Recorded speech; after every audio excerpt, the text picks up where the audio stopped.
This is Aminta, and you are listening to the Community Partners for Healthy Streams podcast. Here we feature a new topic every month on different ways you can prevent water pollution and save water at work.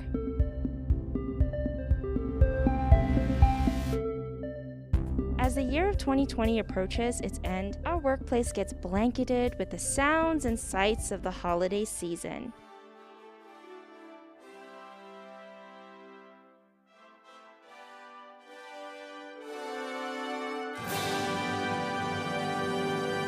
No, not that one.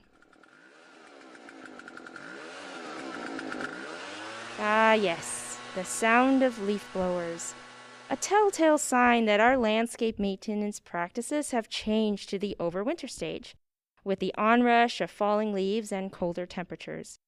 Your workplace may have a designated staff member or a contracted professional who is regularly tasked with landscape maintenance. But how much do we know about overwinter landscape practices and their effects on water quality? I reached out to a fellow colleague in Cobb County Water System for some insight on bridging that connection.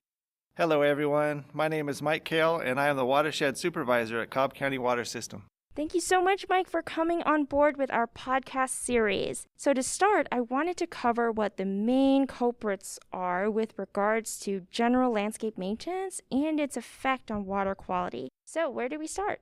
Let's start with leaf blowers. Aside from the tremendous amount of noise and air pollution, being aware of where blown leaves and lawn clippings will end up will make the difference between a positive or a negative impact on water quality. Unfortunately, amongst the symphony of leaf blowers, the common answer seems to be to just blow them off the property. What happens to all this plant material?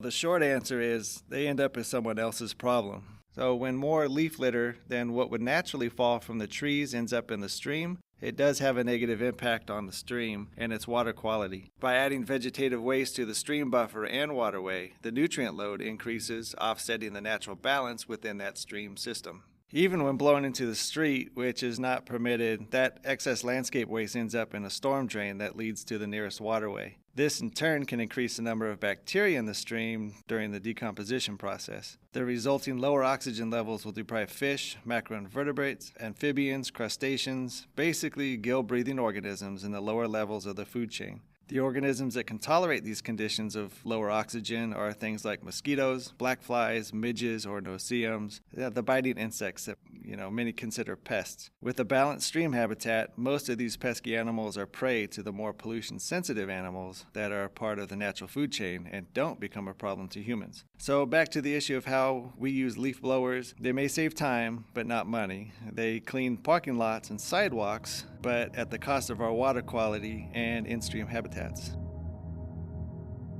I also wanted to touch on the usage of fertilizers, herbicides, and pesticides. There's a big market out there with the more is better attitude, which simply isn't the right approach, especially when we take our streams into account. But we still want that beautiful landscape. The question I wanted to pose for you is, how can a business maintain that beautiful landscape without the use of chemicals or much less of them?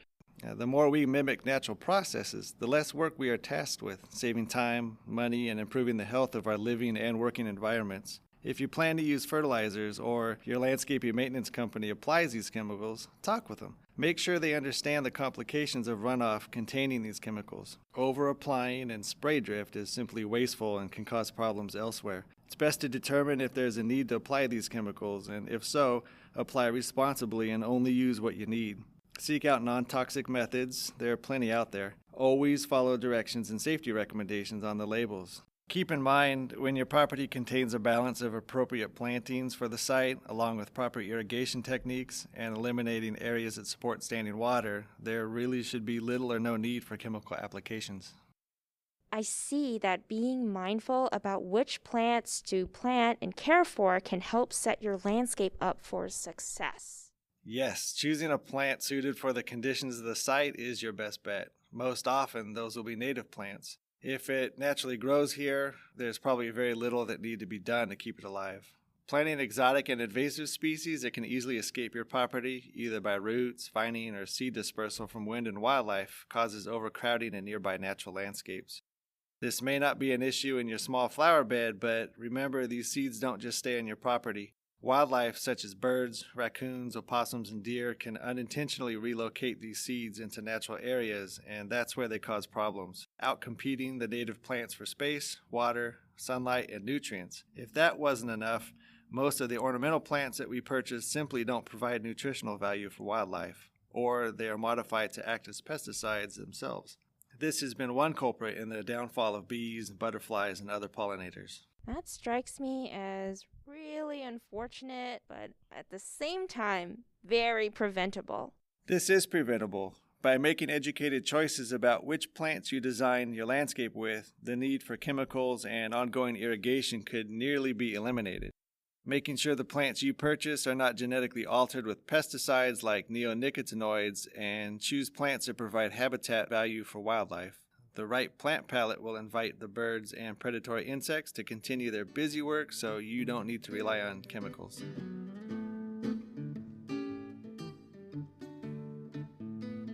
Can you share us your thoughts on overwatering during the colder months?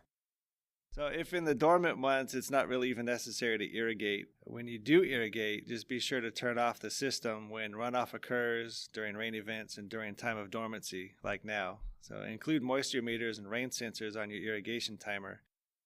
Thank you so much, Mike, for your advice and expertise.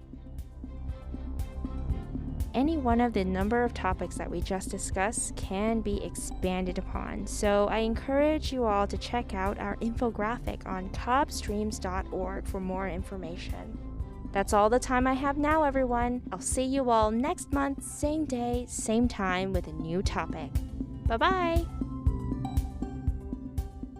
The intro and outro music titled Easy Living is by Agnes Valmagia under the Creative Commons 4 license. To visit online, go to filmmusic.io/song/6832-easy-living, and for the license, go to creativecommons.org/licenses/by/4.0.